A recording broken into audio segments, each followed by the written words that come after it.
Olá, aqui é o Álvaro Eloy, do portal do retrato.com.br, para mais um sensacional vídeo hoje, onde eu vou falar sobre a técnica de controle de luz natural em sol brilhante, especificamente quando se fotografa em praia. Essas fotos que estão aqui na tela são fotos de exemplo da situação em que se encontra quando alguém vai fotografar em externa no horário inapropriado, no caso aqui seria em torno de 10 horas da manhã. Existe uma sombra muito pesada, inclusive deixa de iluminar completamente o olho da pessoa, e é uma técnica que às vezes alguns profissionais entregam para seus clientes, mas que definitivamente é uma atitude bem amadora. Nesse vídeo eu quero te mostrar as 5 técnicas de controle da luz natural. Quais as possibilidades de você eliminar essa sombra completamente ou parcialmente, dando um ar mais profissional assim no seu trabalho. As 5 técnicas de controle da luz natural que eu quero apresentar para vocês estão relacionadas aqui, e agora eu vou discursar sobre cada uma delas. A primeira técnica é bem assim popular e mais fácil de controlar esse tipo de situação de luz, é o uso de um rebatedor. E nesse caso aqui eu aconselho o uso de um rebatedor com tecido branco. Isto porque, devido a muita quantidade de luz nesse horário, se você usa um rebatedor prateado, por exemplo, ou um dourado, o reflexo no rosto da modelo vai ser muito forte e às vezes vai dificultar que ela mantenha os seus olhos totalmente abertos. A segunda técnica seria o uso de um difusor entre o sol e a modelo. Difusor, e é também um rebatedor, só que com aquele tecido meio transparente. Então, quando você coloca acima da cabeça da modelo esse material, a luz vai passar através dele e vai suavizar as sombras. É uma outra maneira também de você não eliminar completamente, mas suavizar bem as sombras, né?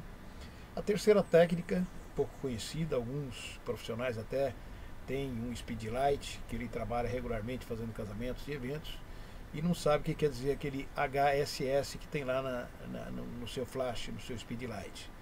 HSS quer dizer High Speed Sync, e nessa técnica, você usando esse High Speed Sync, você pode trabalhar com flash em cima da câmera ou fora da câmera, como nós vamos ver aqui para frente. O High Speed Sync nada mais é do que a sincronização da velocidade da luz do flash com qualquer velocidade que a câmera permitir, até o máximo que aquele modelo de câmera permite, que normalmente pode chegar a 1/8.000 avos de segundo.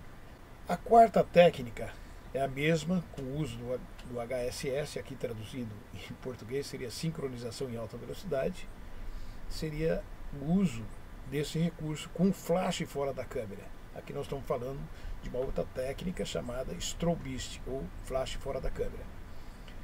Aqui eu coloquei aqui um asterisco e lá embaixo eu explico. Dessa técnica você pode usar o flash direto ou com um modificador de luz, que pode ser um softbox ou uma sombrinha. E a última técnica, que é a que eu sou mais adepto, que eu me dei muito melhor, que eu me sinto mais confortável e mais, assim, vamos dizer, efetivo para trabalhar, seria o uso do filtro de densidade neutra, fixo ou variável, com o speed light nas duas opções acima. É um filtro que eu diria que aqueles que fotografam muito externa não devem deixar faltar na sua bolsa de equipamentos. Para onde você for, esse filtro tem que estar dentro da bolsa para você usá-lo na hora devida, que seria nessa hora em que o sol está a pino, entre 10 a 2 horas da tarde, e que está projetando sombras muito pesadas no rosto da pessoa, e na maioria das vezes o olho, que é o espelho da alma, está totalmente em sombras também e não aparece na fotografia, que é o principal no retrato. É um pecado capital você retratar uma pessoa, dizer que fez um retrato de uma pessoa e nesse retrato o olho não aparece, o olho está em sombras, o olho não transmite nada na fotografia. Estendendo um pouco sobre o filtro de densidade neutra, como poucos conhecem, aqui está a caixinha de um dos meus filtros. Esse filtro é o de densidade neutra, com o fator 8, que significa que ele reduz 3 pontos na quantidade da luz. E aqui nós temos aqui uma explicação como que funcionaria essa coisa da densidade do filtro. O filtro de densidade neutra 2 é igual a 1 ponto o filtro de densidade 4 é igual a 2 pontos e o filtro de densidade neutra, que é esse aqui, é igual a 3 pontos. 3 pontos, que seria a redução da quantidade de luz que está entrando dentro da objetiva. E esse filtro, aqui na bula dele também, tem aqui uma explicação para qual finalidade você vai usá-lo, né? Aqui na primeira linha está dizendo assim: esse filtro é usado para reduzir a quantidade de luz em alguns casos, como, primeiro, evitar superexposição quando você está usando um filme com alta velocidade. Segundo, para usar com VCR ou 8mm câmeras de cinema. E para usar grandes aberturas. E para obter, finalmente, uma velocidade baixa. Então, ele, nesse caso do retrato em si, ele se encaixa nessa explicação.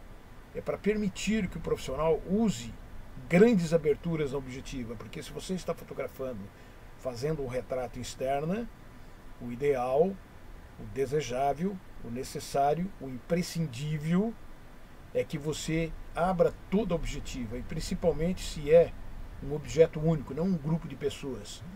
No caso da modelo que eu fotografei, que nós vamos exemplificar aqui nesse vídeo, era a modelo sozinha, então o tempo todo eu trabalhei ou com o diafragma todo aberto ou no máximo com um ponto fechado.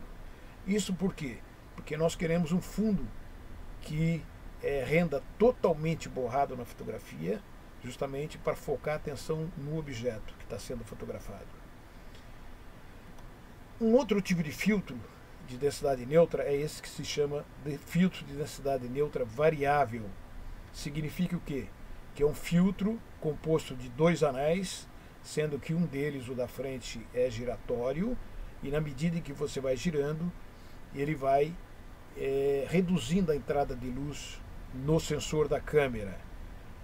Eu não falei no slide anterior, mas esses filtros são constituídos de um elemento de vidro na cor cinza, que não interfere no rendimento das cores, e você pode ficar tranquilo que não vai dar variação de cor, não vai dar invasão de cor e nem nada. As cores vão render reais, sem nenhum problema, justamente porque o cinza é uma densidade neutra, é uma cor neutra na fotografia.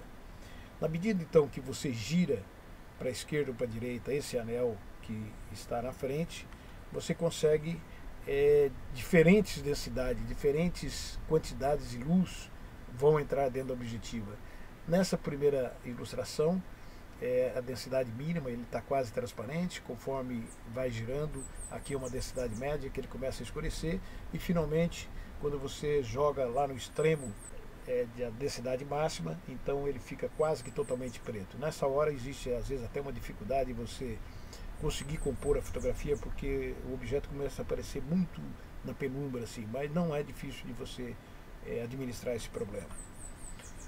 Aqui nós vamos começar a exemplificar o uso desse filtro. Nós temos aqui a foto sem o filtro e sem o uso do flash. É uma foto que está com bastante sombra. Aqui tem a descrição do equipamento que foi usado. E aqui, utilizando-se do filtro de densidade neutra variável, nós conseguimos baixar a exposição, a velocidade para 250 avos, que é o limite da câmera que eu estava usando. Então foi possível usar um flash fora da câmera, não foi usado em cima da câmera. Tinha alguém segurando aqui do lado direito para ser preenchido com a luz do flash a área de sombra, e vocês podem notar aqui a grande diferença de uma foto para outra. Essa sim é uma foto profissional, essa aqui é uma amadora brava. Nesse slide seguinte, eu usei uma objetiva de retrato, uma 100mm, e aproximei bem mais da modelo para mostrar esse grande diferencial que dá o uso correto de uma técnica de controle da luz natural, no caso aqui o sol brilhante. As sombras aqui indesejáveis, o olho totalmente escuro, não está aparecendo o olho, e aqui nós conseguimos abrir a área de sombra com o uso do flash, nessa velocidade de 125, e com apenas um ponto fechado na objetiva.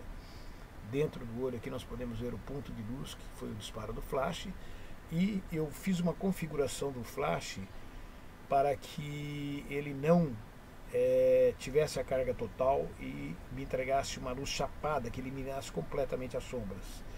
Se você observar aqui desse lado e desse lado do rosto, existe ainda um pouco de sombra que foi mantida, porque eu fui lá no FEC do meu flash. FEC, para quem não sabe, é Flash Exposure Compensation, compensação da exposição do flash, que nada mais é do que você vai lá e limita a quantidade de luz que aquele flash está entregando para menos ou para mais. Se você limitar para menos, é lógico que você vai subexpor em 1 ponto, em meio ponto, dependendo da quantidade de pontos que você coloca para baixar a quantidade de luz. Aqui no caso foi mais ou menos 1 ponto que eu baixei. Se por acaso eu fizesse a opção de colocar 2 pontos de compensação, essas sombras começariam a aparecer um pouco mais na fotografia. Mas eu não quis que elas aparecessem tanto, eu queria que fosse uma sombra bem suave e que mantivesse essa área de sombra com um perfeito detalhe aqui na área mais profunda, que juntamente com essa área de alta luz, que são esses reflexos aqui no rosto da modelo, com a luz que está vindo nessa direção, eles desempenham um importante papel entre eles, entre a alta luz e a sombra, que é aquele de dar ilusão de que a pessoa não tem o rosto achatado e unidimensional, que o rosto dela tem 3 dimensões. E você só consegue passar essa ilusão com o uso da sombra e da luz. Então não se fala de maneira alguma em retrato, quer seja em estúdio ou externa, se não existe o uso da sombra em menor ou maior intensidade. Você não está fazendo um retrato. Me desculpe, se você está jogando uma luz chapada, eliminando completamente a sombra do rosto, você não está fazendo um retrato. Você pode estar fazendo outro tipo de foto. Pode ser um editorial de moda, por exemplo, ou um outro tipo de fotografia, mas retrato você não está fazendo. O retrato definitivamente tem que ter a sombra. Olha só, algumas vezes as pessoas colocam algumas objeções de se trabalhar externa com flash fora da câmera. Outro dia me colocaram, mas é complicado trabalhar com flash fora da câmera, porque você precisa do assistente e é muito complicado, você tem que gastar pagando o assistente e assim por diante. A pessoa quando ela não quer sair da zona de conforto dela para começar a fazer uma coisa diferente, ela inventa um monte de desculpas. Isso não é desculpa. Eu simplesmente peguei a mãe da garota e pedi que ela segurasse o flash aqui lateralmente para preencher a área de sombra, o que ela fez com muito gosto e entrou na brincadeira, no clima da coisa, foi até muito legal. Aqui também nós preservamos, como na foto anterior, um pouco de sombra, está aqui as configurações, o objetivo continua sendo a 100mm 2.8, ISO 100, aqui nós fechamos um pouquinho só o diafragma 3.5 e a velocidade foi 1,125 aves por segundo. Antes de entrar nesse slide, se você percebeu, até agora eu não falei qual é o tipo de equipamento que eu estou usando, qual a marca da minha câmera. Isso não interessa aqui. Aqui nós estamos tratando de como enxergar a luz, a direção da luz e como controlar a luz, a qualidade da luz. Quando a qualidade da luz não está ideal, você tem que ter um controle sobre ela. E eu estou mostrando aqui as opções, como mostrei no início, 5 opções de você controlar a sombra de uma luz dure, de sol brilhante nesse horário de 10 e 2 horas da tarde. Então aqui o que interessa não é a coisa do equipamento, se a minha câmera é full frame, ou é mirrorless, ou se é compacta, ou se é amadora, ou se é o meu celular. O equipamento aqui não importa. Vamos deixar dessa mania essa obsessão de endeusar o equipamento. O importante na fotografia, inclusive de retrato, é que você tenha a capacidade de enxergar a luz e de controlar essa luz. É isso que nós estamos falando aqui. Equipamento que não interessa. Qualquer equipamento que eu usasse daria esse mesmo resultado. Vamos lá então para esses 2 slides. Aqui eu inverti a posição da modelo e coloquei um fundo que estava mais ou menos uns 300, 400 metros, que é uma área de mata, para usar como o fundo principal da minha foto, o que deu assim um destaque bem maior para o modelo. Só que nessa segunda foto que eu usei o flash e o filtro de densidade variável para fazer o controle dessa sombra, para não eliminar completamente, mas deixar ainda um pouco de sombra aqui, inclusive com esse padrão de eliminação básica do retrato, que você pode conseguir replicar fora do estúdio, mas para isso você tem que ter um conhecimento de iluminação básica do estúdio. O que eu coloco sempre é o seguinte: a geração atual de fotógrafos estão iniciando pela porta de trás, estão vindo na contramão. Eles compram equipamento todo automático, que entrega uma qualidade impressionante. Os equipamentos, a tecnologia de câmeras hoje de flash, eu costumo dizer, eu tenho uma frase que eu digo, que estão assustadoramente com uma qualidade incrível. Então hoje, por isso que ficou muito fácil ser um fotógrafo.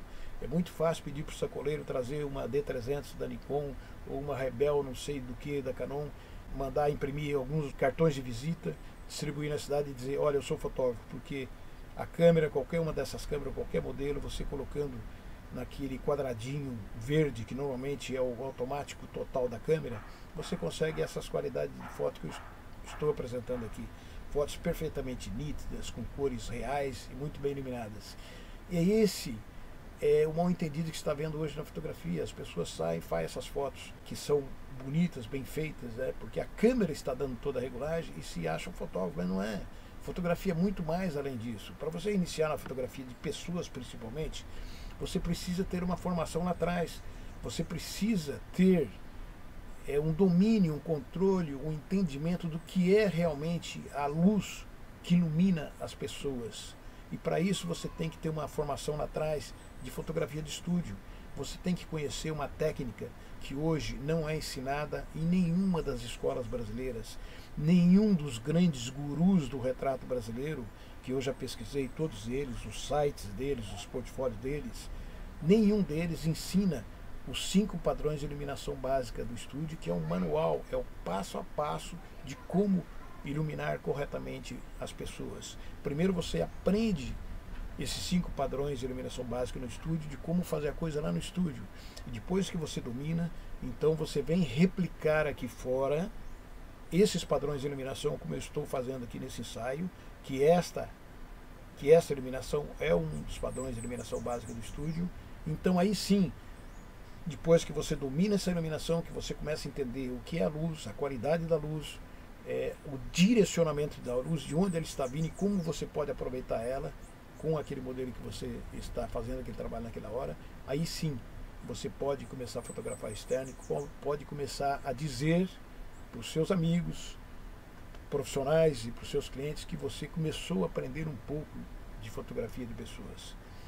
Sem nenhuma falsa modéstia, eu tenho 35 anos de profissão, eu me sinto no pré-primário da fotografia. Tem muito ainda que ser aprendido, mas muito.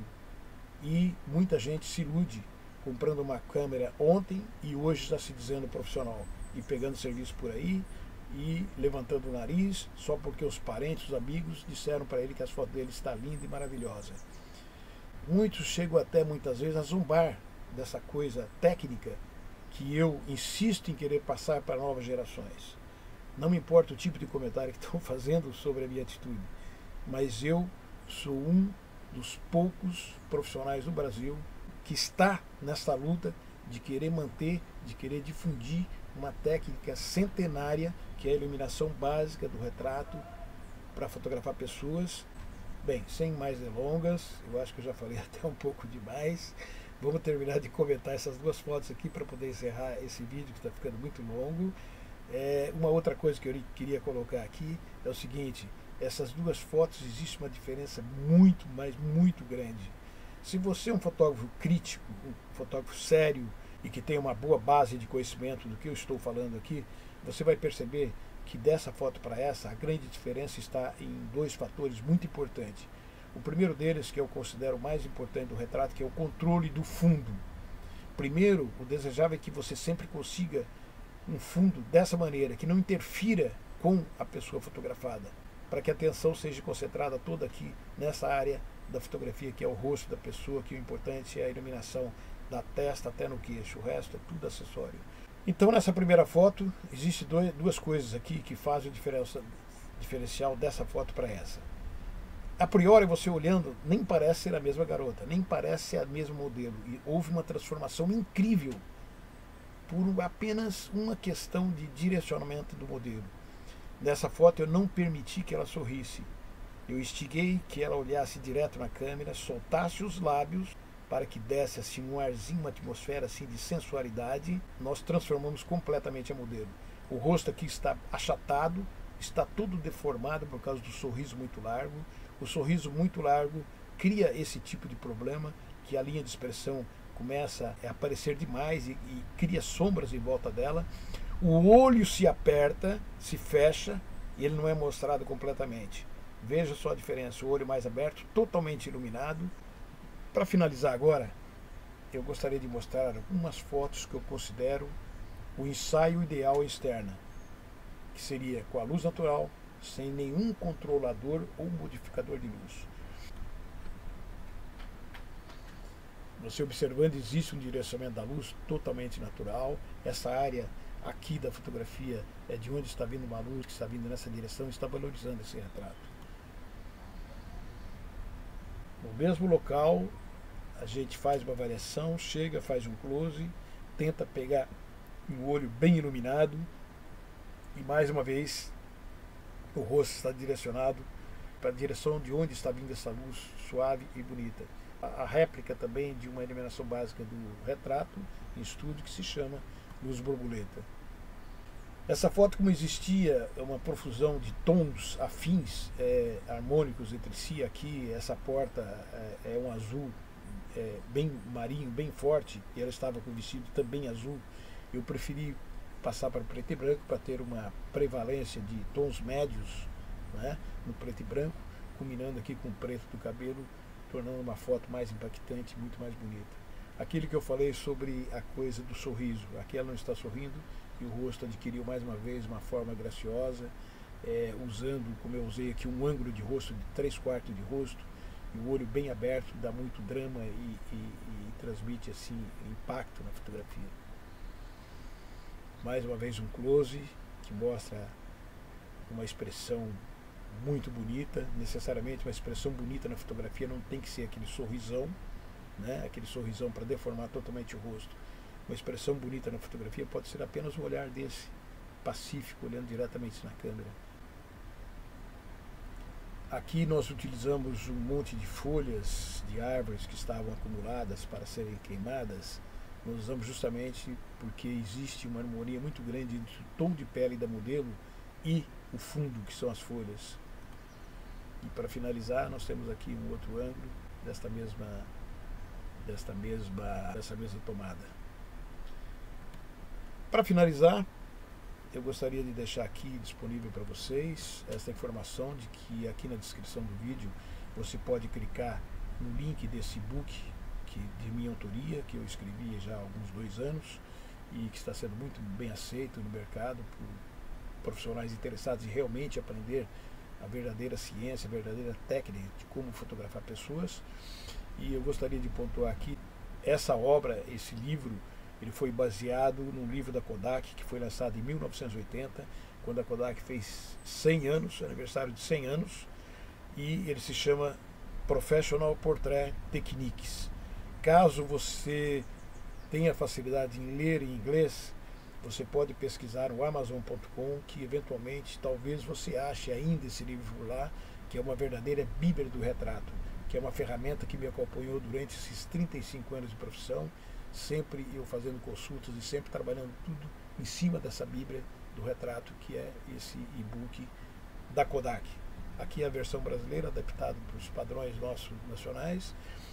Apresento os diagramas de luz, do posicionamento das luzes, faço uma breve descrição de cada padrão de iluminação e depois eu coloco algumas fotos minhas para exemplificar aquele tipo de padrão de iluminação que eu estou ensinando. No caso aqui da noiva, é um padrão de iluminação chamado luz de perfil. No caso aqui do meu neto, é um padrão de iluminação chamado luz curta ou borboleta modificada, que 90% das fotos dos grandes profissionais é usado esse tipo aqui de iluminação. Eu quero deixar meu agradecimento por você ter chegado até aqui nesse vídeo e dizer que eu ficaria muito grato se você pudesse dar uma curtida nesse vídeo, se você pudesse compartilhar com algum amigo seu que gosta também de fotografar pessoas e me ajudar nesta luta solitária de tentar preservar esse ensinamento que se apagou no tempo, que é a iluminação básica do retrato, o guia, o passo a passo de como fotografar pessoas. Muito obrigado, gratidão e até o próximo vídeo.